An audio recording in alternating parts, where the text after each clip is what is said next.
안녕하세요. 켈리의 작은 도서관에 오신 것을 환영합니다. 오늘은 심윤경 작가의 가을볕을 소개해드리겠습니다. 이 이야기는 딸과 아버지, 아들, 그리고 어머니 이 네 사람의 시점으로 쓰여진 소설입니다. 치매에 걸린 어머니가 가끔 정신이 돌아왔을 때 아들에 대한 걱정을 하는 모습이 참 안타까운데요. 서로에 대해 마음을 쓰면서도 조금씩 상처를 주고받는 이 가족의 이야기 들어보시죠.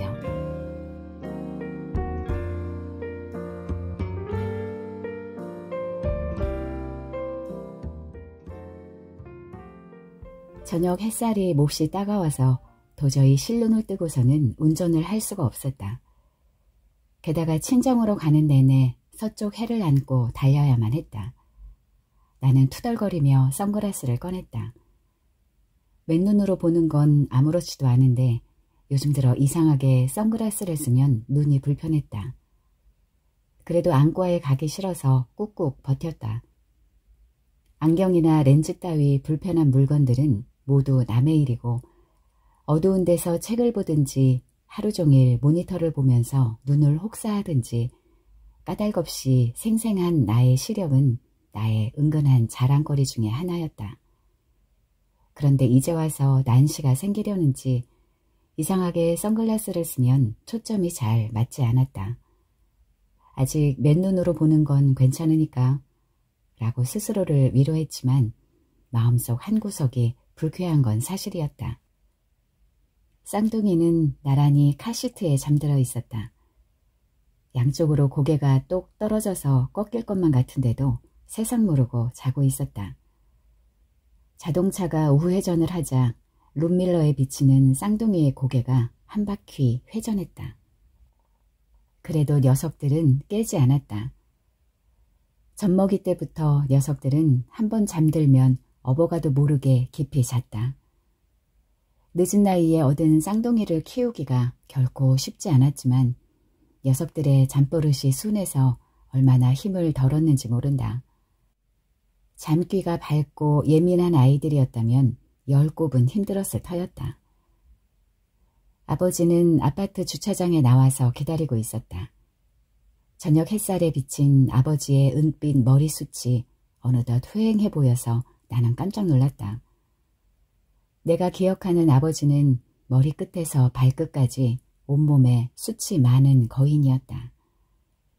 지금도 정수리가 비었다거나 그런 건 아니었지만 어쨌든 머리숱은 현격하게 줄어 있었다. 저녁 햇살을 등지고 서니까 알머리의 윤곽이 훤하게 보였다. 세상 모르게 자다가도 사이드 브레이크를 올리는 끼익 소리가 나면 언제 잤냐는 듯이 눈을 동그랗게 뜨고 활기차게 떠들어대는 것이 우리 아이들의 또 다른 자랑거리다.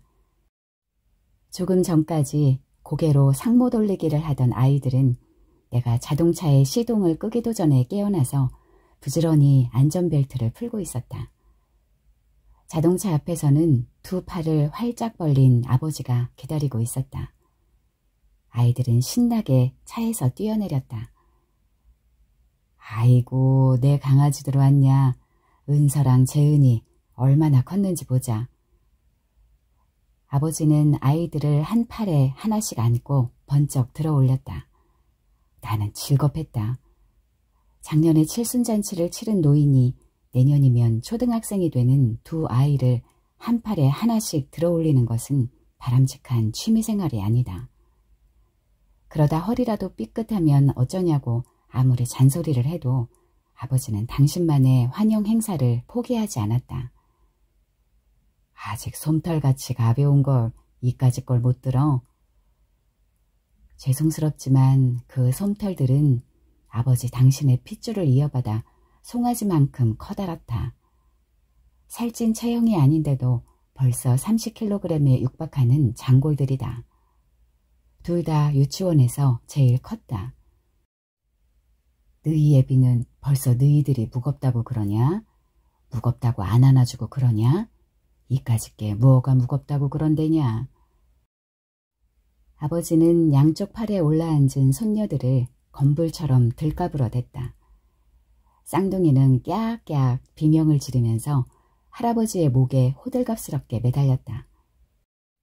이제 유아기를 벗어나기 시작한 데다 남들보다 덩치까지 커서 누군가가 이렇게 번쩍 들어올려주는 호강을 맛보기가 쉽지 않은 처지인데 외할아버지만은 언제나 쌍둥이에게 아기가 되는 기쁨을 선사한다. 그래서 아이들은 언제나 외할아버지를 존경했다. 아이고, 키가 많이 컸구나. 이젠 너희 애비랑 한 뼘 차이도 안 나겠다. 그렇지 않냐? 아버지는 손녀들을 내려놓고 손바닥을 정수리에 올리며 키를 가늠했다. 아이들은 키득거리며 좋아했다. 오늘은 박서방이 곁에 없어서 다행이지. 애들 아빠가 곁에 있을 때조차도 아버지는 들으라는 듯이 애들이 애비보다 곧 커지겠다고 큰 소리를 쳐댔다. 170cm를 힘겹게 넘긴 남편은 180cm를 가볍게 넘기신 장인어른 앞에서 언제나 말수가 적어진다. 아이들은 제잘거리며 엘리베이터에 올랐다. 엘리베이터의 숫자판 앞에는 어린이를 위한 발판이 있지만 아이들은 발판을 디딜 필요 없이 발꿈치를 살짝 올리는 것만으로도 가볍게 구층을 누를 수 있다. 아이들은 그렇게 하는 것이 할아버지를 자랑스럽게 한다는 사실을 명확하게 잘 알고 있다. 나는 차 안에서 아이들이 자는 바람에 다시 한번 확인하지 못한 주의사항을 최종적으로 강조했다. 너희들 삼촌 놀리지 마, 알았지? 원참 뚱땡이를 뚱땡이라고 부르지 뭐라고 부르냐. 너희 엄마는 괜히 그런다. 아이들은 신나서 웃어댔다. 뚱땡이 삼촌, 뚱땡이 삼촌. 나는 강력한 경고의 뜻으로 쌍둥이의 등짝을 한 대씩 때려주었다. 삼촌 놀리면 아주 혼날 줄 알아. 그리고 다시 한번 강조하는 의미로 눈도 힘껏 부라려 주었다. 엘리베이터 안은 금세 조용해졌다. 아버지도 입을 다물었다. 나는 만족감을 느꼈다. 어린이와 노인들은 때로 사회적 약자에게 아주 고약하게 행동할 때가 있다. 아버지는 대체로 동생에게 사력 있게 행동했지만 가끔 손녀들 앞에서는 똑같이 철부지가 되어버리는 경우가 있었다. 엘리베이터 문이 열리자 뜻밖의 동생이 서 있었다. 동생은 요즘 들어 거의 문 밖으로 나오지 않는다고 했기 때문에 아버지나 나나 깜짝 놀랐다. 우리는 엘리베이터 안에서 거침없이 큰 소리로 떠들어대고 있었기 때문이다. 은서야, 재은아, 어서와.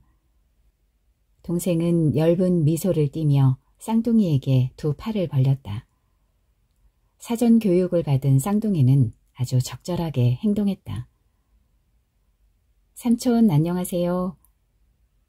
그리고 힘주어 나를 바라보면서 자신들이 옳게 행동했다는 것을 확인했다. 내가 마지못해 고개를 끄덕이자 쌍둥이는 기분 좋게 집 안으로 들어갔다. 어서와 누나. 동생은 어릴 때 깜짝 놀랄 정도로 예뻤다. 데리고 다니면 사람들이 다들 예쁘다고 감탄했다. 30대 중반을 넘긴 지금도 동생은 여전히 미남이다. 놀랄 정도로 작은 얼굴, 섬세한 쌍꺼풀, 균형이 잘 잡힌 코와 입, 우아하고 깔끔한 눈썹. 동생의 잘생긴 얼굴은 늘 슬퍼 보였다. 몸무게가 지금의 절반만 되었다면 정말로 기절하게 섹시했을 것이다. 나는 동생이 대식가라고 생각해 본 일이 한 번도 없었다. 정크푸드나 튀김에 탐닉하지도 않았다. 그저 약간 게을러서 운동 같은 건 별로 하지 않았고 젊은 남자가 흔히 그렇듯이 육류를 조금 편애했을 뿐이었다. 밥 한 공기를 수북하게 먹고 특별히 반찬이 마음에 드는 날은 조금 더 청해서 먹는 정도? 아무리 생각해봐도 동생의 식생활은 내 남편과 비교해서 크게 잘못된 점이 없었다. 그런데도 140kg이었다. 자그맣고 잘생긴 얼굴에 비둔한 구속복같이 덧씌워진 지방질의 몸매는 사실 동생에게 몹시 억울한 불운이었다. 누나, 준비는 잘 돼가? 바쁘긴 한데 잘 되는 건지 잘 모르겠어. 너무 정신이 없어. 이제 3주도 안 남았네. 정말 막바지에 달했네. 동생의 목소리가 비감했다. 동생은 몹시 우울한 표정이었다. 결혼한 뒤로는 남동생과 시간을 함께 보낼 일이 거의 없었다. 직장에 다니면서 쌍둥이를 낳고 키우느라 늘 과로사 일보 직전이었다. 그런데도 내가 해준 거라곤 명절에나 가끔 들러서 조카들을 보여준 것밖에 없는데도 동생은 우리가 떠나는 것을 못내 안타까워하는 것 같았다. 이민이 코앞으로 닥쳐온 지금에서야 내가 동생에게 너무 해준 것이 없다는 생각이 들어서 가슴이 아팠다. 쌍둥이는 당연하다는 듯이 삼촌 방에 몰려들어가서 삼촌을 말똥말똥 바라보고 있었다. 동생은 느릿느릿 컴퓨터를 켜고 게임기를 꺼내주었다. 삼촌, 이건 처음 보는 거네. 이건 뭐야? 아이폰, 여기 터치펜 써. 이게 더 예쁘게 생겼네. 이걸로도 그때 하던 거 숨은 그림 찾기 할 수 있어? 그래, 여기 깔아놨어. 여기 도넛 그림 보이지? 이걸 누르면. 삼촌, 나는 강아지쇼. 그래, 재은이 거는 여기. 근데 나도 저거 아이폰 쓰면 안 돼? 아이폰은 하나뿐이야. 너는 아이팟 터치 써라. 우와, 강아지가 4마리나 됐다. 삼촌이 2마리 더 키워놨어. 푸들이랑 요크셔 테리어. 언뜻 들여다보기에 동생의 방은 더 복잡해진 것 같았다. 동생은 온갖 전자제품을 다양하게 구비해 놓은 자기만의 왕국을 차려놓고 있었다. 동생은 쌍둥이에게 각각 좋아하는 게임을 켜주었다. 재은이는 검은색 게임기를, 은서는 하얀 게임기를 들고 하나는 침대를, 하나는 동생의 책상 의자를 차지하더니 각각 딴 세상으로 떠났다. 살 집은 구한 거냐? 아버지가 물었다. 아직이에요. 몇 군데 알아보고는 있어요. 일단 아파트에 입주하려고 해요. 처음이니까 자그마한 집으로. 박서방이 먼저 출국해서 집을 좀 정리해 놓으라고 해라. 애들 데리고 빈집으로 들어갈 수는 없잖냐. 박서방이 홀가분하게 먼저 가서 침대랑 숟가락이라도 좀 사놓는 게 맞지. 나는 속으로 조금 웃었다. 시댁에서는 혹시 아들이 고생할까 싶어서 하루라도 남편이 먼저 출국하는 일이 없도록 온 가족이 함께 움직이라고 당부하고 또 당부하는데, 친정에서는 역시 내가 조금이라도 고생을 덜도록 사위가 먼저 출국해서 굳은 일을 미리 해놓아야 한다는 주장이다. 개는 옆으로 걷고 팔은 안으로 굽는 법이다. 누나, 내가 집을 조금 알아봤는데 여기는 어때?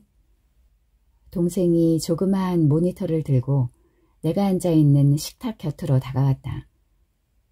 모니터에는 신기하게도 아무런 전깃줄이 달려있지 않았다. 한 권의 책처럼 가뿐하게 움직이는 무선기기였다. 동생은 이런 종류의 모든 기계들을 무척 사랑했다. 동생이 모니터를 내밀었다. 화면이 갑자기 가까이 들이닥치니까 눈이 몹시 불쾌하게 거북했다. 나는 얼굴을 찡그리며 모니터를 밀어냈다. 어느 정도 떨어진 거리에 놓고 보니까 잘 손질된 푸른 잔디밭에 동그마니 올라앉은 하얀색 목조 건물이 보였다. 너무 예뻐서 그림책에서 방금 튀어나온 것 같았다. 야, 이런 집이 얼마나 비싼데. 우리가 몇백만 불 챙겨서 투자 이민 가는 사람들도 아닌데 처음부터 너무 거창하게 시작할 수는 없잖아. 하지만 동생은 고개를 저었다. 별로 비싸지 않아 누나. 전기와 난방이 포함된 월세가 1,400달러라면 그리 나쁘지 않잖아? 나는 화면 속의 집을 다시 들여다보았다. 이런 단독주택가는 대개 외곽 쪽에 있어서 상가도 멀고 출퇴근도 오래 걸릴걸? 매형 직장까지는 7분, 가장 가까운 그로서리 스토어까지는 4분. 이 집에서 10분 거리 안에 4개의 그로서리가 있어. 우체국은 8분, 실내 체육관은 4분. 상가에는 한국 아이들 다니는 태권도 학원도 있대. 어때? 나는 말없이 동생을 쳐다보았다. 학군도 좋아. 닐스 애덤스 초등학교라는데 학부모 평가 사이트에 가봤더니 별점이 4.8이나 되더라고. 삼촌, 이거 7단계 너무 어려워. 삼촌이 좀 풀어주면 안 돼? 옷걸이 한 개만 더 찾으면 되는데. 재은이는 어느새 제 것을 던져버리고 은서의 게임기에 함께 고개를 쳐박고 있었다. 할아버지가 내미는 바나나 우유는 건성으로 받아들고 어디론가 꽁꽁 숨어버린 옷걸이를 찾지 못해 안달이었다. 삼촌, 빨리빨리. 30초 남았어. 얘들아, 잠깐만. 왜, 누나, 마음에 안 들어? 아니, 마음에 안 드는 건 아닌데. 그럼 여기 어때? 응? 아, 이제 7초 남았다. 쌍둥이가 요란 방정을 떨었다. 나는 한숨을 쉬었다. 너 꼭 히키코모리 같아. 동생은 금세 풀이 죽었다. 끝나버렸어. 간신히 7단계까지 갔는데 삼촌 나빠. 도와주지도 않고. 성질 급한 재은이가 달려나와서 동생의 옆구리를 주먹으로 때렸다. 쌍둥이 중에서도 막내라고 응석 부리고 떼쓰는 것이 은서하고는 달랐다. 나는 재은이의 팔을 잡아당겨서 엉덩이를 한 대 때려주었다. 누가 삼촌을 때리래 버릇없이. 재은이가 아앙 하고 울음소리를 냈다. 하나도 아프지도 않을 텐데 할아버지의 위세를 등에 업은 순 엄살이었다. 눈가에 물기는 하나도 없으면서 입으로만 앙앙거리는 거짓 울음인데 아버지는 언제나 재은이의 뻔한 수작에 홀딱 넘어갔다.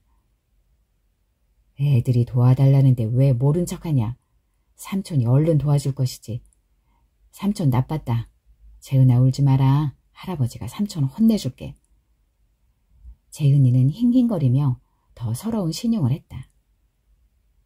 재은아, 이거 게임기 너 가져라. 할아버지 선물이다. 와, 할아버지 만세. 은서야, 이거 봐라. 할아버지가 이거 나 준대.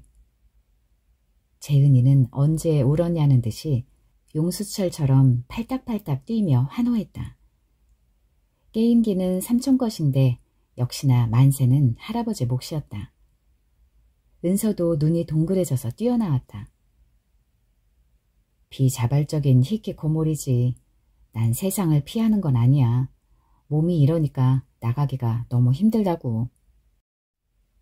동생이 웅얼거렸다. 허리둘레 50인치의 몸뚱이를 내려다보는 눈길이 사슴처럼 슬펐다. 체중이 너무 많이 나가서 관절에도 무리가 온 지 오래였다. 체념한 듯이 무기력한 목소리가 내 화를 돋우었다. 야, 주려면 은서도 줘. 재은이만 주면 어떡하니? 동생이 거대한 연체동물같이 소리 없이 일어나서 은서의 손에 아이폰을 쥐어주었다. 낙엽을 태우는 향기가 섞여 있는 공기만으로도 명절이 다가오는 것을 느낄 수 있었다. 겨우 담배 2대를 태우는 사이에 택배사 배달 트럭이 4대나 달려와서 부지런히 짐을 부렸다. 나는 벤치에 앉아서 사람들이 주고받는 선물 상자들을 구경했다. 사과 상자, 한과 상자, 냉장육이거나 굴비 세트로 보이는 커다란 스티로폼 상자 여러 개. 그 중에 가장 눈에 들어왔던 것은 완도산 전복 상자였다. 한가위 대목을 맞이해 속속 도착하는 화물 트럭들마다 오늘 자정이 넘도록 배송해야 할 짐들이 아직도 산더미처럼 쌓여 있었다. 하지만 수많은 택배 상자들은 경비실 앞에 차곡차곡 쌓여만 갔다. 요즘은 여자들이 더 바쁜 세상이 아닌가. 집에 얌전히 앉아서 택배가 도착하기만을 기다리는 가정주부는 요즘 세상에 없는 모양이었다. 택배 상자들은 좁은 경비실을 채우고도 넘쳐나 경비실 앞 계단까지 점령하는 중이었다. 앳돼 보이는 경비실 직원이 택배 상자들을 정리하느라 쩔쩔 매고 있었다. 처음 보는 얼굴이었다. 오랫동안 안면을 익혀두고 담배동무를 삼았던 동년배의 경비는 그만두었나. 나는 다가가서 그 젊은 친구를 조금 도와주었다. 부피에 비해서 상당히 무거운 짐이었다. 이게 뭔데 이렇게 무거운가? 아마 책일 거예요. 제일 무거운 건 언제나 책이거든요. 어르신 감사합니다. 청년은 땀냄새를 풍기며 고마움을 표시했다. 청년의 말씨는 깍듯했다. 근육도 다부지지 않고 가녀린 인상이었다. 여기 새로 온 거야? 아니면 학비라도 보태려고 추석 대목에 아르바이트를 하는 건가? 청년의 얼굴이 조금 굳어졌다. 아닙니다, 어르신. 저 그렇게 어리지 않습니다. 30 한참 넘었어요. 아이가 둘인데요. 어이쿠야, 그렇게나. 요즘 젊은이들은 도대체 겉모습을 보아서는 나이를 어림잡을 수가 없단 말이야. 은행원이나 증권사 직원이 어울릴 것 같은 곱상한 인상의 청년이 동네 아파트 경비원을 하기까지는 필시 우여곡절이 있지 않았을까. 나는 그가 숨기고 싶어하는 개인사를 캐물은 것 같아 무안해졌다. 요즘 사람들이 다 젊게 살지 않습니까? 저도 어르신들 때문에 종종 놀랍니다.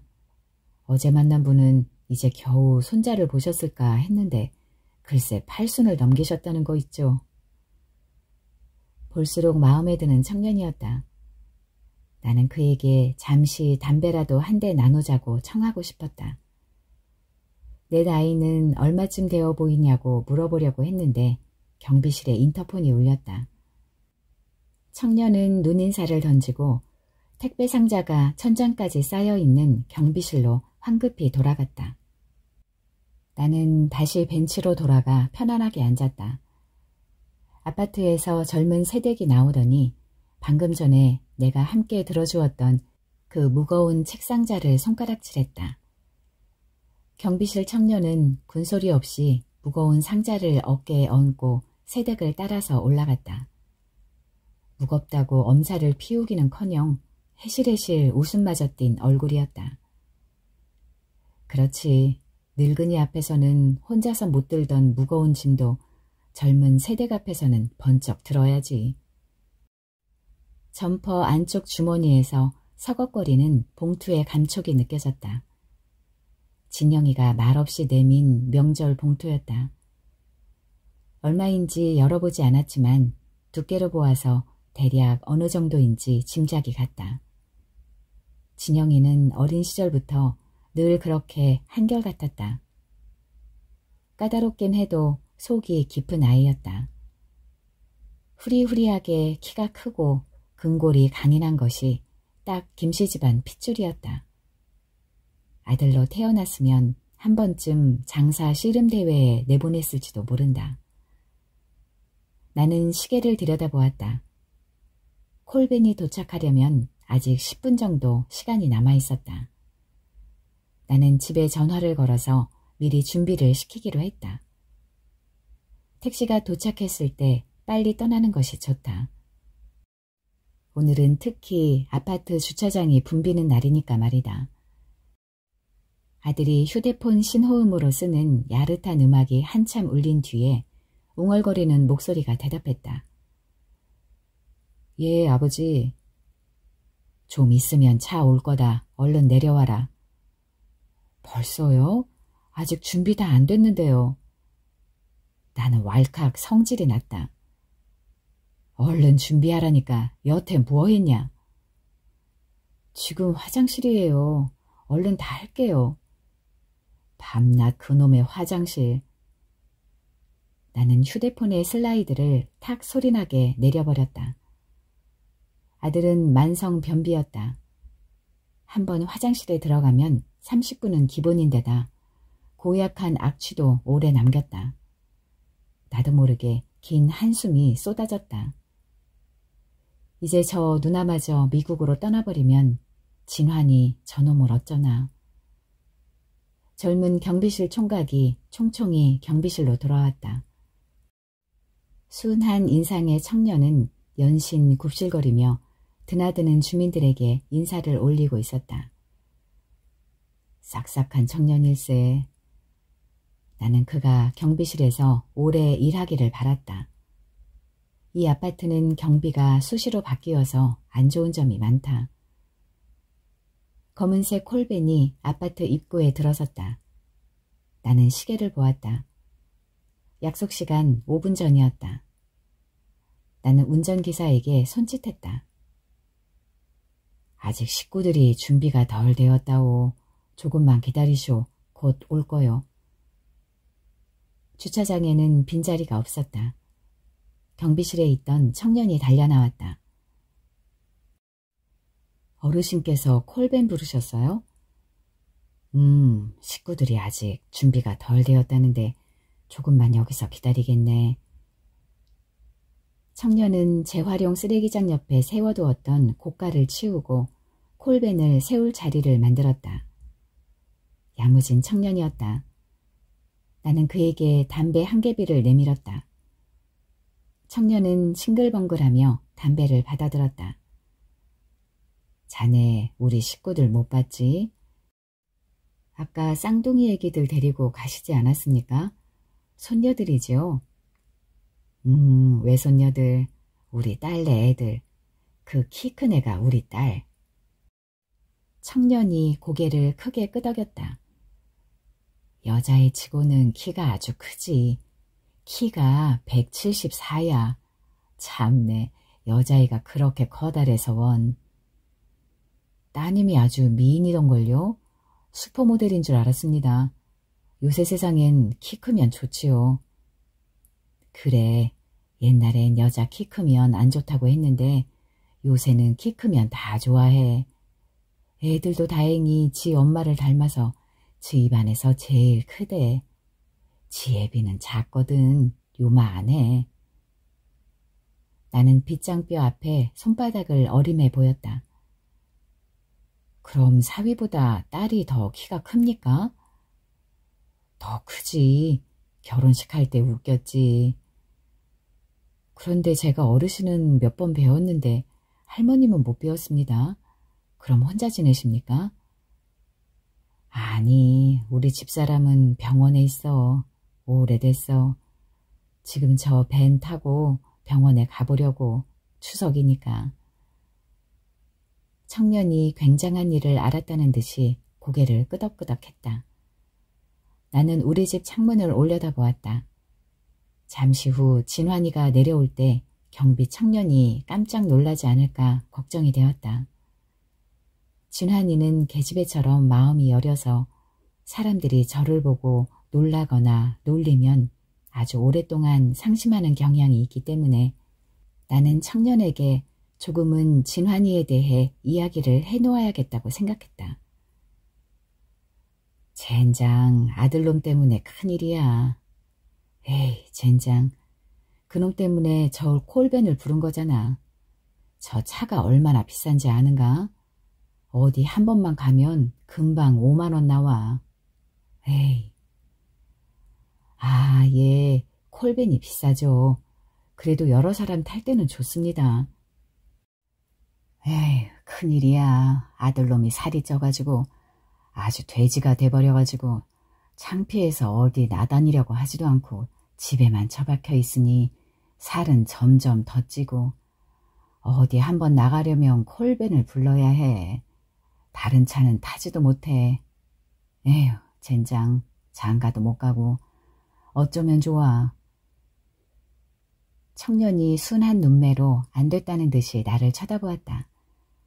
나는 그가 내 말을 잘 알아듣지 못한 것 같아서 조금 걱정이 되었다. 아들이 나올 때 입이라도 딱 벌리지 않게 하려면 미리 조금 더 부연 설명을 해놓는 것이 나을 것도 같았다. 자네처럼 키가 큼지막하고 날씬하면 좀 좋은가? 아주 돼지가 되어버렸다니까. 고등학교 때 100kg도 넘어버렸다니까. 지금은 130도 넘었을걸. 우리 집 사내놈들은 다 쓸만하지 못해. 사위놈은 땅딸보에 아들놈은 세상에 돼지가 돼버렸고. 나는 갑자기 화가 났다. 경비 청년에게 너무 많은 말을 한 것 같았다.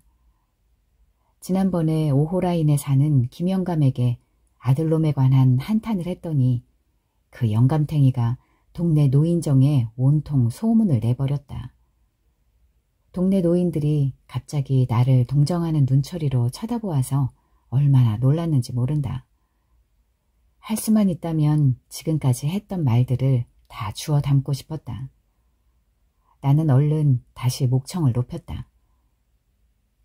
그래도 사는 데는 문제없어. 나는 연금이 많이 나오니까. 내가 대령으로 예편했거든. 운이 아주 좋았어. 대령 딱 7개월 하고 예편했어.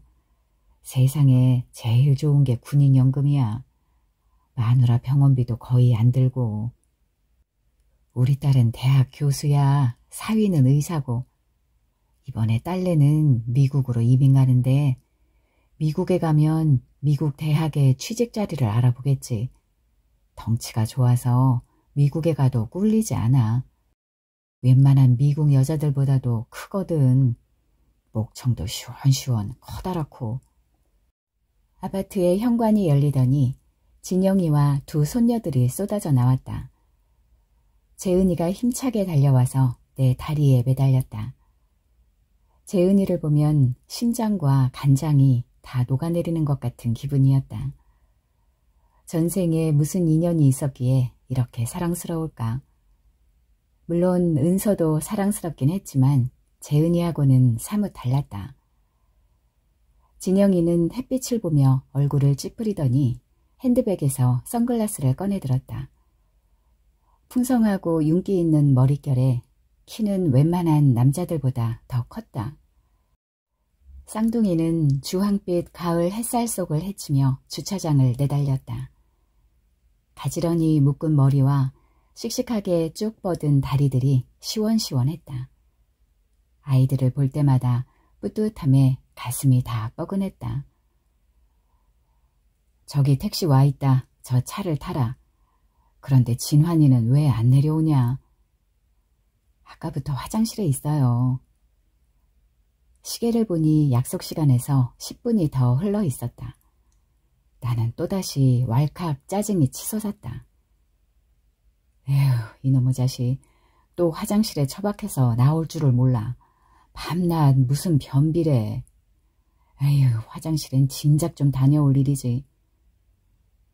나는 호주머니에서 휴대폰을 꺼내들었다. 휴대폰이 울렸다. 나는 전화기에 슬라이드를 밀었다. 차 왔다니까 안 내려오고 뭐해? 나는 결국 대변 보기를 포기했다. 거의 나올 듯하던 대변은 아버지의 고함을 듣는 순간 거꾸로 치솟아 목구멍까지 달아난 것 같았다.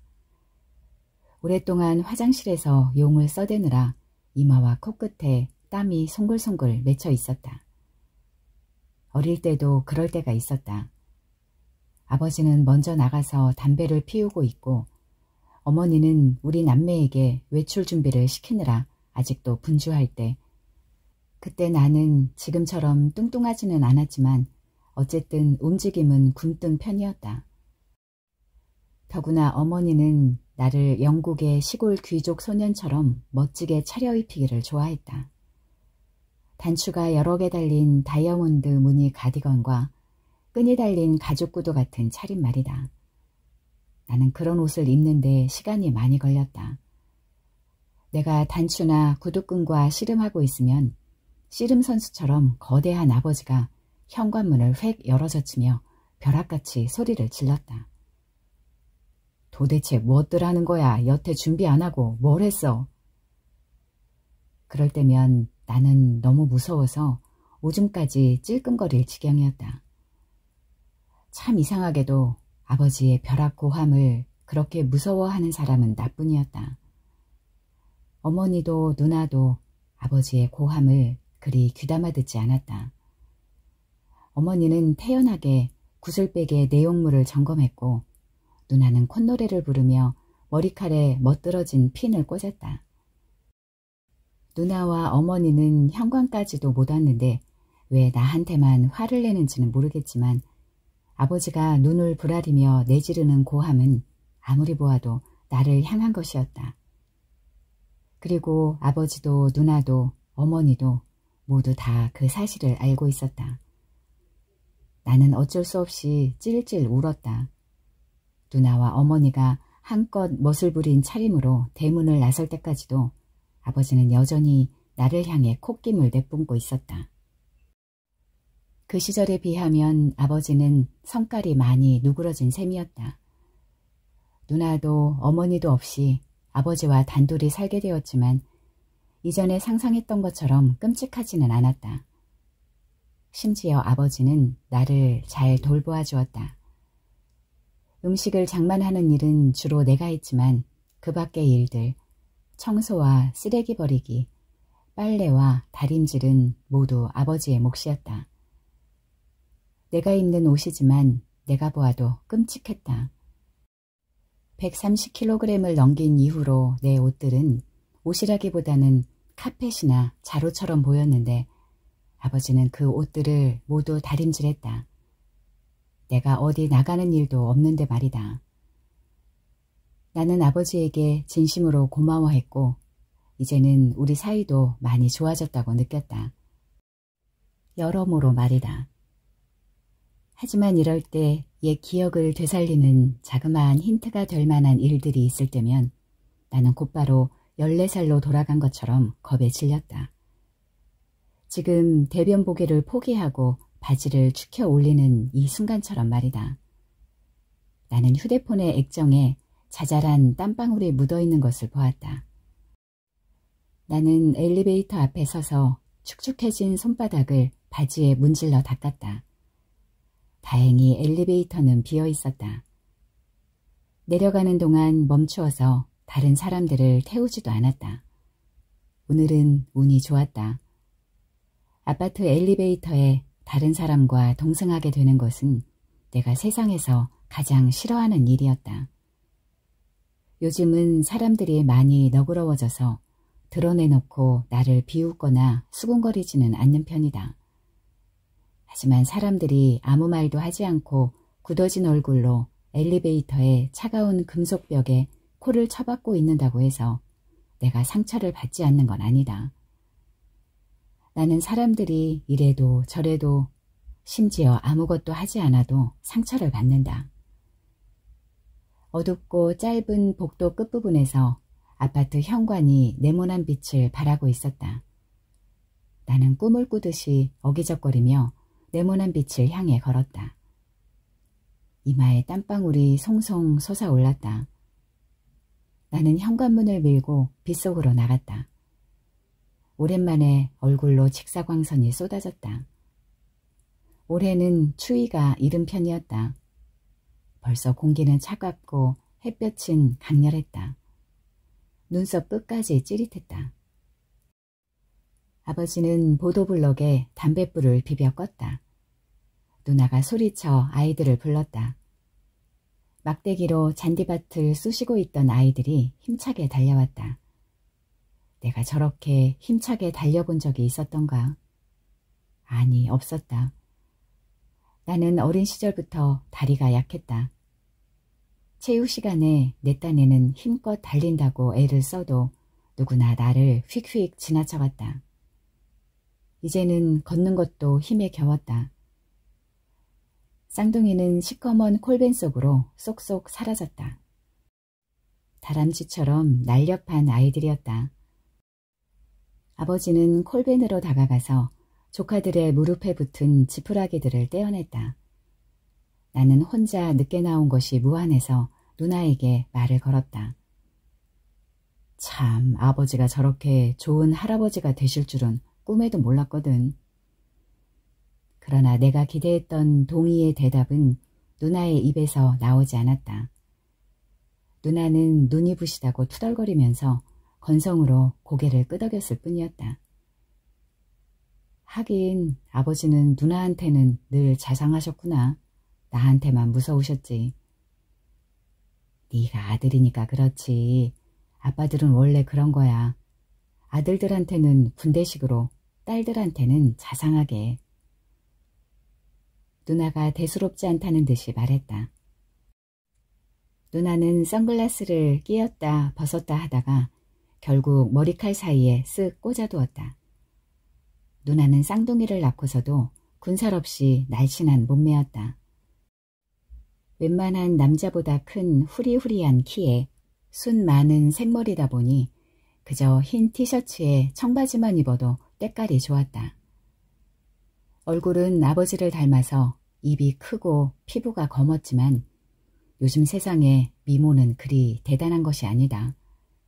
스타일이 중요한 것이다. 누나는 아버지의 강인한 체질을 그대로 이어받았다. 큰 키, 날씬한 몸매, 가장 부러운 것은 축복받은 무신경. 나는 넓게 열린 콜벤의 문 앞에 섰다. 콜벤에 올라탈 일이 아득했다. 울고 싶은 마음을 감추고 나는 무릎에 온 힘을 모았다. 무릎 관절과 허벅지 근육이 한꺼번에 비명을 질렀다. 제발, 제발. 누군가 내 엉덩이를 힘차게 밀었다. 뒤돌아볼 겨를은 없었지만 아마도 아버지가 밀어주는 것 같았다. 힘찬 팔뚝의 도움으로 140kg의 몸뚱이는 힘겹게 중력을 이겨냈다. 아버지 고마워요. 내 무거운 몸뚱이가 안정고도에 진입했을 때 나는 안도감을 가득 담아서 말했다. 뭘? 아버지가 생뚱맞게 말했다. 그러고 보니 아버지는 어느새 앞자리에 편안하게 앉아 있었다. 나는 힘겹게 고개를 돌려보았다. 콜벤 운전사 아저씨가 내 엉덩이 뒤에서 이마에 땀을 닦고 있었다. 콜벤은 겉보기에는 코끼리도 싣고 갈 수 있을 것처럼 커다랬지만 나처럼 커다란 단 한 명을 실을 만큼 시원스럽게 넓은 공간은 없었다. 그나마 넓게 앉을 만한 앞자리는 조카들이 벌써 차지하고 있었다. 얼른 앉지 뭐하냐고 채근하는 눈빛으로 세 여자는 나를 말똥말똥 쳐다보고 있었다. 목덜미에서는 주먹만큼 굵은 땀방울이 끊임없이 쏟아졌다. 나는 울고 싶어졌다.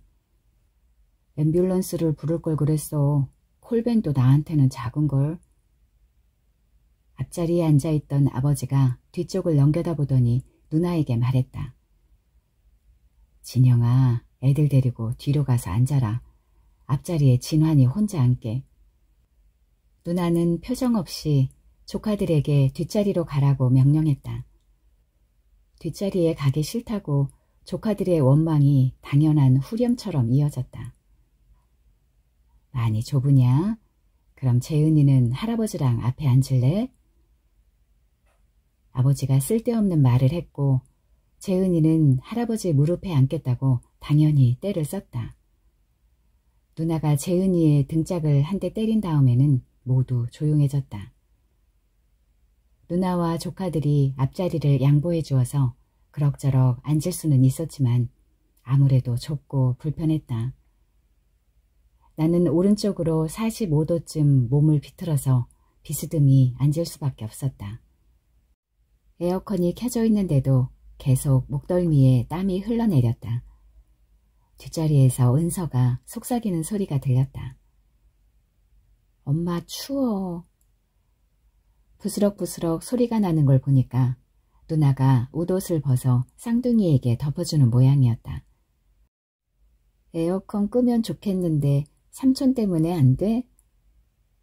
재은이의 목소리였다. 나는 뒤를 향해 말했다. 얘들아 추워. 에어컨 꺼줄까? 재은이가 입을 삐죽거렸다. 삼촌 때문에 우리는 이렇게 불편한 자리에 앉고 삼촌은 혼자 넓은 자리에 앉아서 가고. 나는 한숨을 쉬었다. 사랑하는 조카들은 모두 아버지와 누나를 많이 닮아서 키가 크고 뼈대가 굵었다. 나처럼 쉽게 살이 찌지는 않을 것 같았다. 옛날엔 삼촌도 안 뚱뚱했어.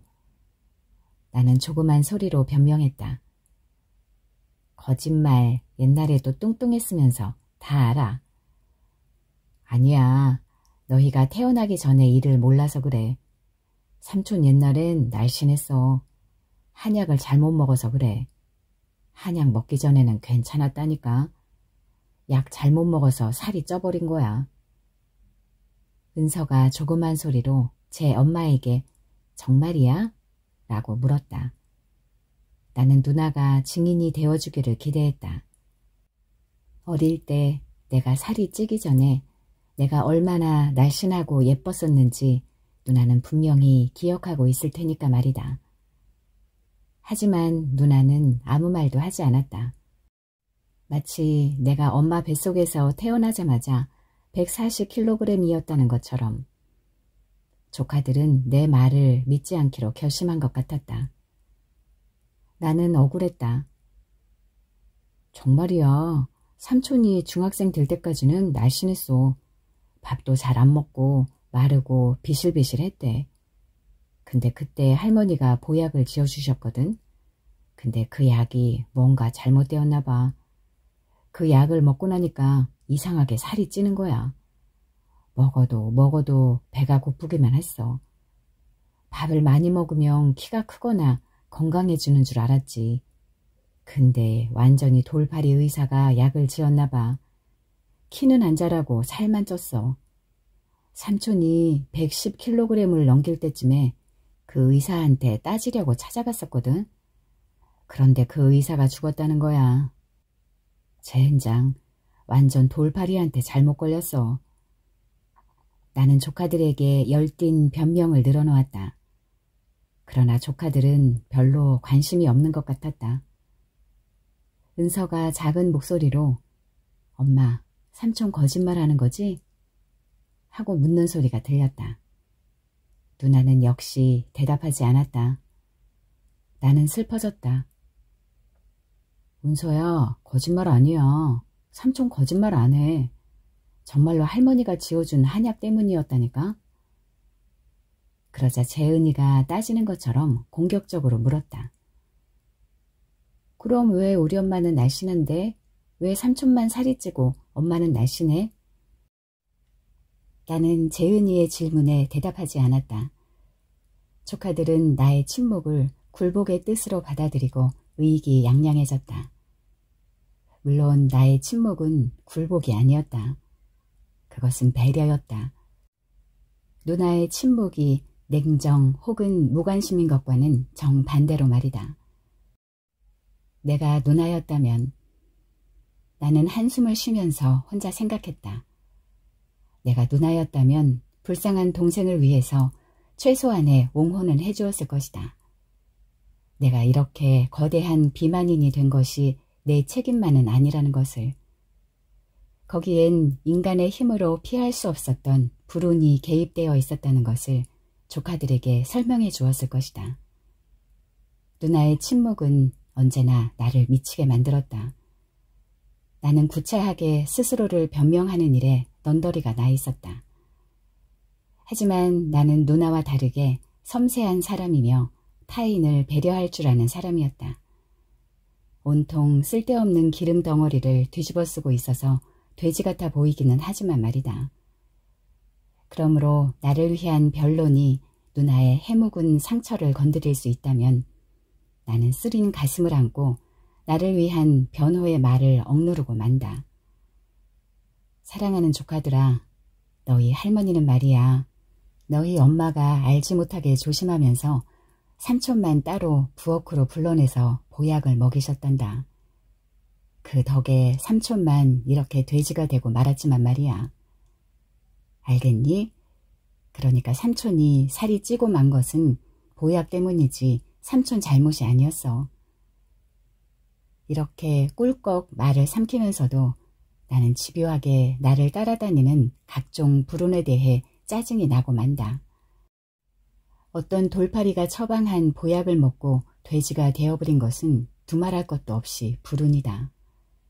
남보다 섬세하고 예민한 감정을 가지고 살아가는 것도 상당히 강력한 불운의 한 가지라고 할 수 있을 것이다.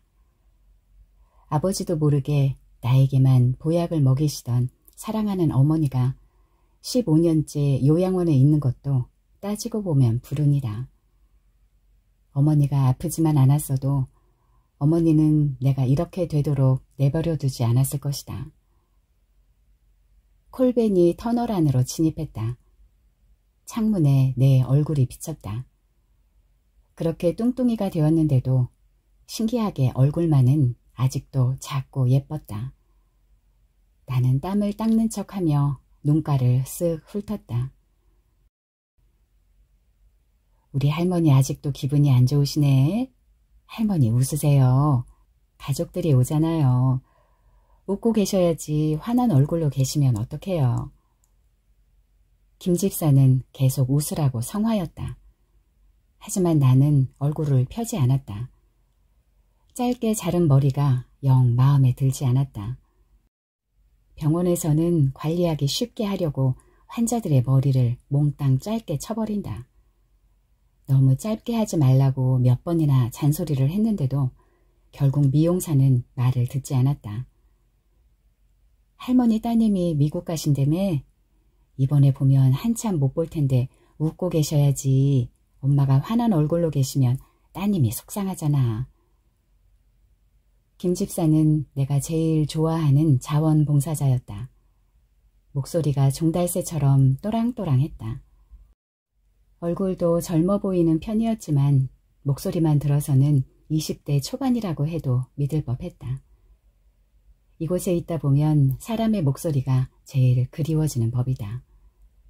늙고 지친 우리 병자들의 웅얼거리는 불평이 아니라 무성의하고 짧은 의사의 질문이 아니라 유쾌하게 수다 떠는 생기 있는 목소리가 그리워진다. 김 집사의 목소리가 딱 그랬다. 종소리처럼 여운이 오래 남는 맑은 목소리였다. 노래를 해보라고 하면 사양하지도 않고 찔레꽃을 불렀다. 절반 넘게 반말로 짓거려대는데도 기분 나쁘지 않았다. 나뿐만 아니라 환자들 누구나 김 집사를 좋아했다. 저 혼자 미국에 가면 그만이지 왜 성가시게 구는지 모르겠어. 할머니 성가셔? 딸이 오는 게 성가셔? 아이고 성가셔. 미국 가서 안 보면 딱 좋아. 할머니 미국에 가고 싶어서 그래요? 할머니 딸이 안 데려가서 섭섭해서 그래? 아이고 전화 가라고 그래. 내가 왜 저를 따라서 미국에 가? 김 집사가 핸드백에서 뭘 꺼내서 손바닥에 비비더니 내 머리칼에 뭘 막 문질러댔다. 이게 뭐요? 이게 뭐 하는 거요? 할머니 예뻐지시라고. 이것 봐 할머니. 내가 할머니 왁스 발라드렸어. 머리가 탱글탱글 섰지? 이게 요새 멋내는 거야 할머니. 아이고 우리 할머니 인물이 고와서 금방 이뻐지시네.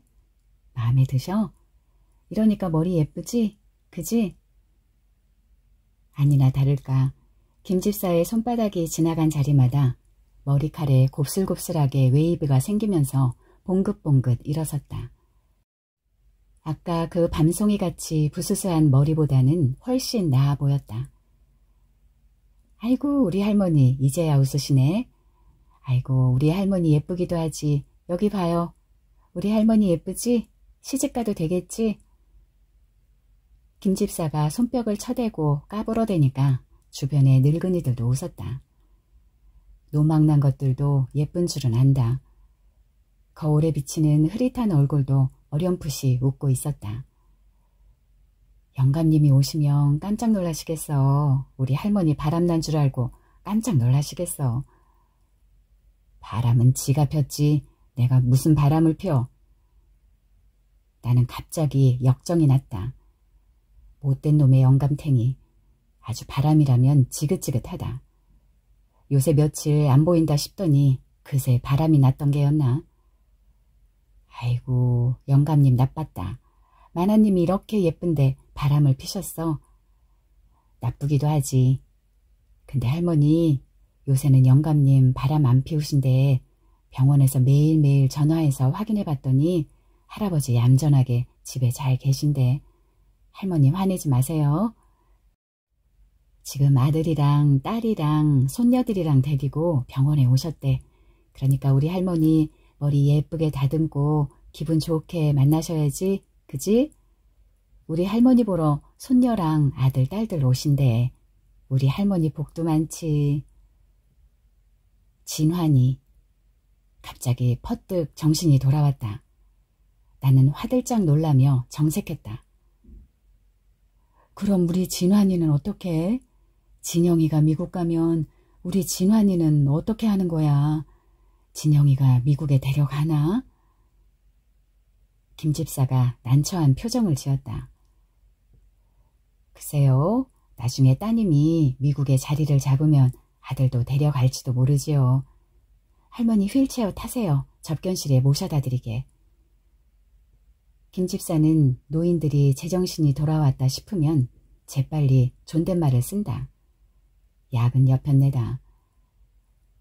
아휴, 그 애는 도대체 말을 안 들어서 어릴 때부터 지 애비 닮아서 어찌나 고집이 센지. 진환이를 미국에 데려가야지. 지 동생을 데려가서 공부를 시켜야 할 거 아니오. 누나가 도대체 동생을 챙길 줄을 몰라. 지 동생이 몸이 약한데도 챙길 줄을 몰라. 우리 큰애는 아주 별로요. 성격이 억세고 자기만 알았지 남을 챙길 줄을 몰라. 지 애비랑 똑같아. 진환이가 공부를 아주 잘해. 걔가 인물도 좋지 공부도 잘하지. 마음씨도 생긴 것 마냥 곱상해. 사내 아이가 억세지 않고 고와. 어느새 휠체어는 병실 문을 나섰다. 나 변소 가야 해. 나는 갑작스레 불안해졌다. 할머니 화장실 좀 전에 다녀오셨어요. 방금 다녀오셨으니까 안 가셔도 돼요. 내가 언제 화장실에 다녀왔다는 걸까? 기억나지 않았다.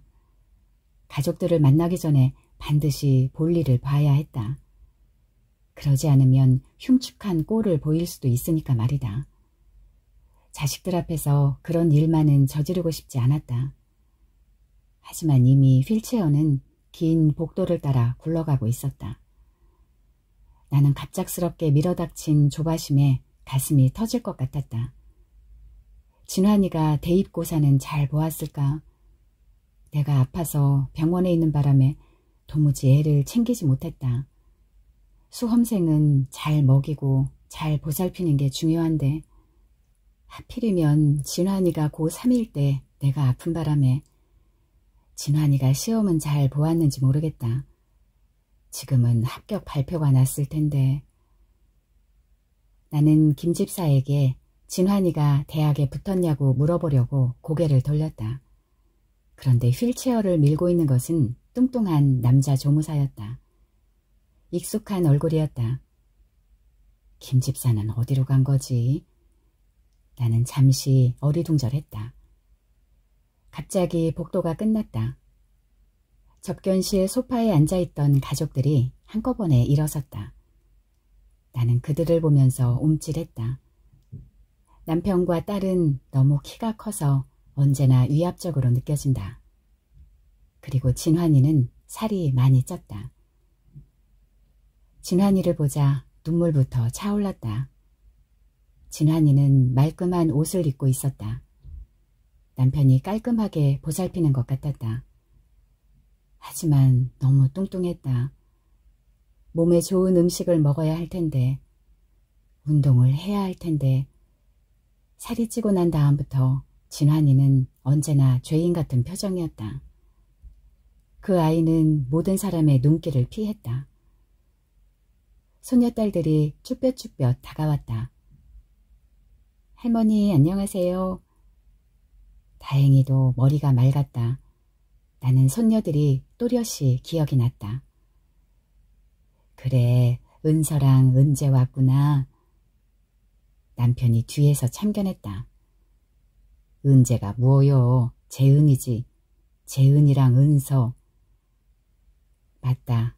둘은 쌍둥이다. 신기하게도 손녀들은 아들과 딸을 하나씩 닮았다. 은서는 진환이를 빼닮아서 예쁘고 순하다. 나는 홀린 듯이 은서에게 손을 내밀었다. 부드럽고 말랑말랑한 손이었다. 쌍꺼풀은 얇고 아른아른했다. 은서가 배시시 웃었다. 다른 하나는 제 할아버지에게 착 달라붙어 있었다. 한 배에서 나온 쌍둥이인데도 신기하게 전혀 다르다. 내 손녀들. 엄마가 오늘은 컨디션이 아주 좋으시네. 손녀들도 다 알아보시고. 네 애미를 아주 어린애 취급하는구나. 나는 뾰로통하게 대답했다. 아니 사실은 그러지 못했다. 심술을 부리고 싶었는데 잘 되지 않았다. 자꾸만 입꼬리가 해 벌어졌다. 내 가족들이 나를 찾아와서 나를 둘러싸고 있는 것이 꿈만 같았다. 그리고 은서에게서 눈을 뗄 수 없었다. 나는 황홀했다. 아가 몇 살? 6살이요. 아이고 예쁘지. 아이고 예쁘지. 갑자기 왈칵 눈물이 났다. 이렇게 예쁘고 사랑스러운 손녀가 왔는데 아무것도 해줄 것이 없었다. 몸과 정신이 성하지 않은 것이 이렇게 서러울 때가 없었다. 하다못해 걸어다닐 수만 있어도 맛있는 음식이라도 만들어주련마는. 할머니가 돈 주랴? 아이는 수줍게 고개를 저었다. 아이고 예뻐라, 아이고 예뻐라 내 새끼. 나는 아이를 꼭 끌어안았다. 말랑말랑한 몸이 품 안 가득 들어왔다. 아이의 머릿결에서 새콤한 땀냄새가 풍겼다. 아주 오랫동안 잊고 있었던 향기였다. 정신이 아득했다. 정신없이 호주머니를 뒤졌더니 웬 사탕이 하나 나왔다. 언제 어디서 생긴 것인지 기억나지 않았지만 그거라도 우선 반가웠다. 이거 먹어라. 이따가 할머니가 돈 줄게. 아가 사탕 먹어라. 아이가 배시시 웃으며 두 손으로 사탕을 받아들었다.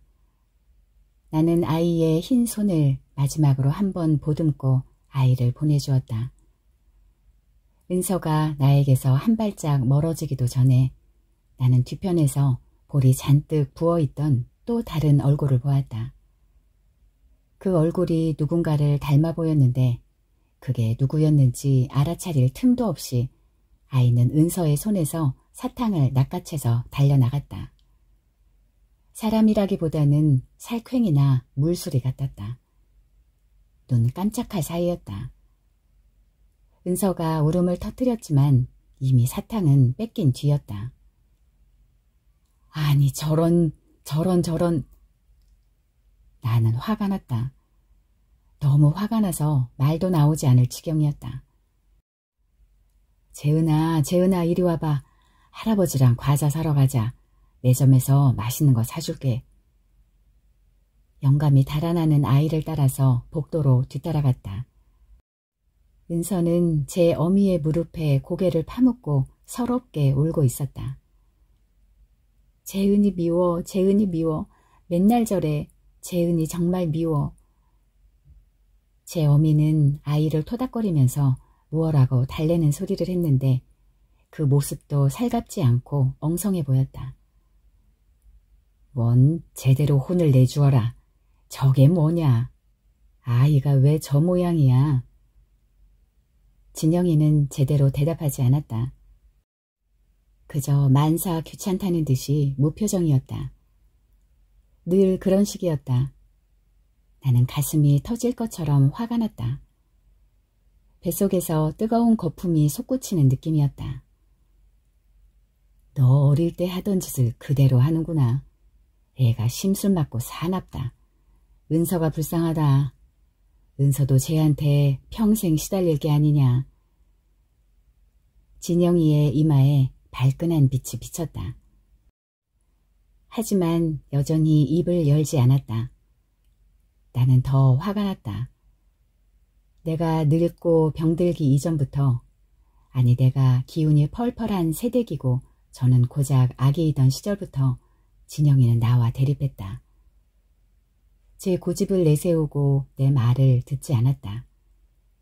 남들은 나이가 들면 딸과 친구가 된다는데 우리는 그리 되지 못했다. 우리는 한평생 가까운 사이가 되지 못했고 이제 미국행을 앞두고서도 가까워지기는 틀린 것 같았다. 미국.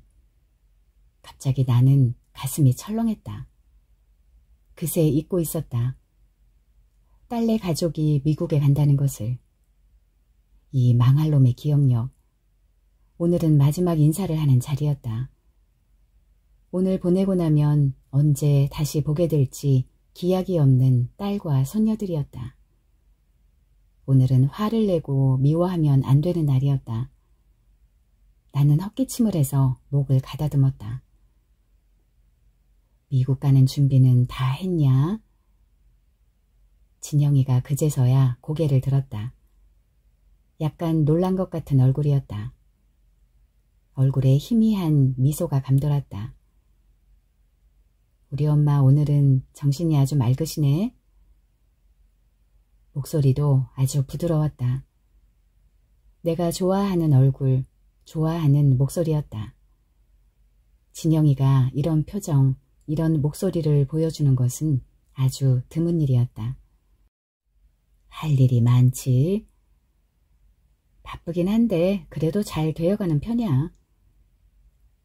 진영이가 웃으니까 입가에 잔주름이 보였다. 나는 황급히 진환이를 쳐다보았다. 진환이에게는 아직 잔주름 따위는 없었다. 주름은커녕 살이 너무 쪄서 피부가 모자라 보였다. 그래도 얼굴만은 여전히 작고 예뻤다. 엄마가 몸이 아파서 하나도 도와주지도 못하고 너희들한테 참 미안하다. 나는 금세 목이 메었다. 딸이 결혼할 때도 쌍둥이를 낳을 때도 나는 병원에 있었다. 결혼식장에도 가보지 못했다. 자식들의 혼수를 장만하고 산바라지를 해주는 행복은 내 몫이 아니었다. 아빠한테 돈 좀 달라고 해. 네 아빠 돈 많아. 내가 맡겨놓은 통장도 가지고 있어. 미국 가면 돈 쓸 일 많을 테니까 아빠한테 돈 달라고 해. 진영이는 깜짝 놀란 얼굴이었다. 우리가 왜 아빠한테 돈을 받아? 괜찮아요. 엄마 아빠도 돈 쓰실 일 많은데 왜 우리한테 돈을 줘? 가서 처음에만 좀 고생하면 괜찮을 거예요. 엄마 걱정해 주셔서 정말 고마워요. 진영이는 빠른 어조로 나의 너그러운 제안을 거절했다.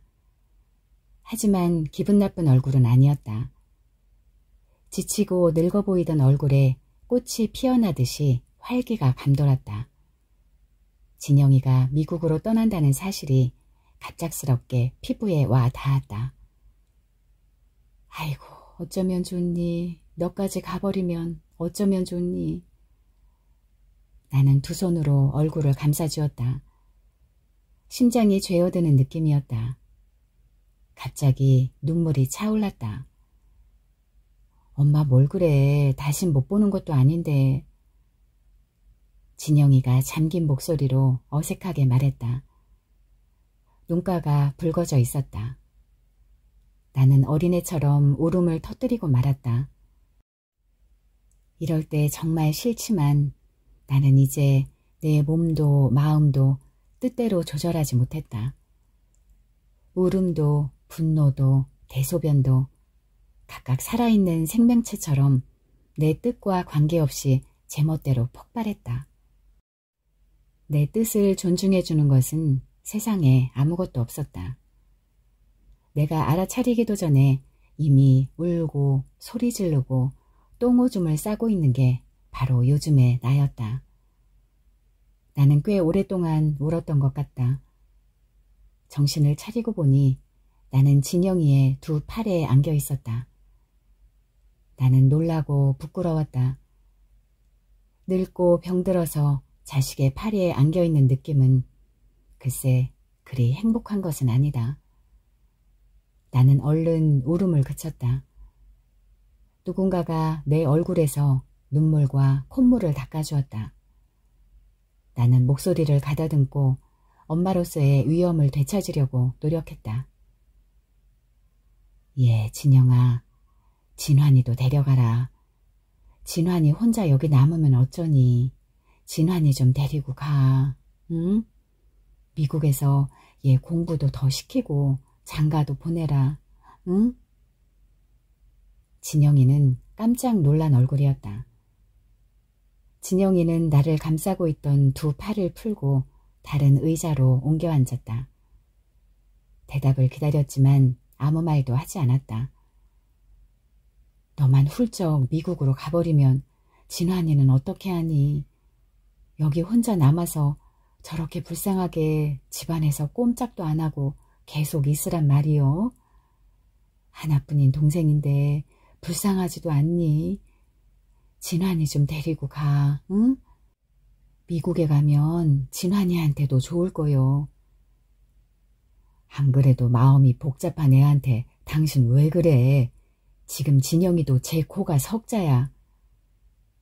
어느새 남편이 내 곁에 서 있었다. 나는 남편에게 버럭 화를 냈다. 당신은 왜 그렇게 무심해? 진영이가 진환이도 데려가면 얼마나 좋아. 미국에 가서 운동도 하고 공부도 하고 그러면 좋자녀. 진환이가 한국에선 운동을 못하나? 공부를 못해? 꼭 미국에서 해야 해? 제 누이도 처음엔 힘들 텐데 박서방 생각도 해야 하고. 남편은 늘 이런 식이었다.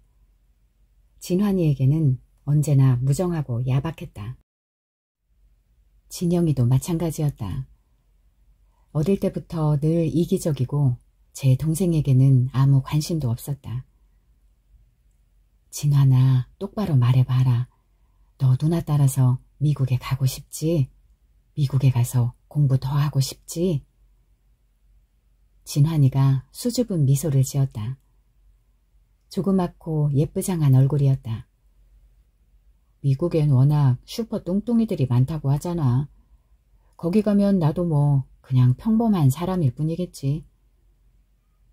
거 봐라. 진환이도 가고 싶어 하잖니. 좀 데려가라. 하지만 진영이는 어느새 쌀쌀하고 무심한 평소의 표정으로 돌아가 있었다. 나는 약이 올랐다. 아, 진환이도 같이 데리고 가라니까. 아니, 오늘 이 사람이 왜 이렇게 고집을 부려? 아무나 미국에 가나? 비자가 있어야지. 요즘은 비자 없어도 돼요. 진환이가 조그만 소리로 말했다. 전자 여권만 있으면 되거든요. 그건 아주 쉬워요. 저놈이 정말로 제 누나를 귀찮게 할 모양이네. 이놈아, 요즘 다들 애들 교육 때문에 미국 하는 거지. 장가도 못 간 놈이 무엇하러 돈 아깝게 미국까지 가냐. 한국에 뭐가 모자라서. 요새는 미국보다 한국이 훨씬 더 좋다. 남편이 버럭 언성을 높였다. 나는 또 화가 났다. 이 영감이 치사하게 돈을 가지고 이래? 그까지 돈 때문이라면 나도 돈 있다, 진환아. 엄마가 돈 줄게. 미국에 가서 네가 하고 싶은 거 다 해라. 남매지간에 서로 그 정도도 못 돌봐준단 말이요.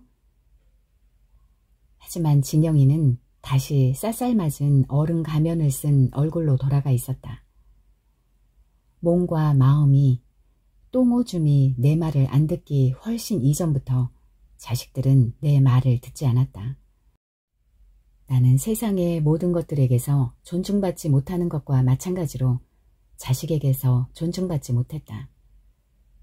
수없이 당해온 일인데도 당할 때마다 새롭게 놀랍고 분통 터질 뿐이었다. 재은이가 나한테는 초콜릿 안 줘. 은서가 또다시 울음을 터뜨렸다. 한 개 줬잖아. 이건 할아버지가 나한테 사주신 거야. 나머지는 다 내 거야. 재은이가 혀를 날름 내밀었다. 재은아, 나눠 먹어야지. 이따가 할아버지가 또 사줄게. 착하지? 은서하고 나눠 먹어라. 응? 영감이 재은이한테 말할 땐 콧소리를 어찌나 심하게 내는지 꼭 혀짧은 고자 등신 같아 보였다. 재은이는 어림없다는 듯이 다시 혀를 내밀어 보였는데 그때 진영이가 벌떡 일어나서 재은이의 손에서 초콜릿을 빼앗았다. 어찌나 번개같이 빠른지 그 손이 보이지도 않을 지경이었다.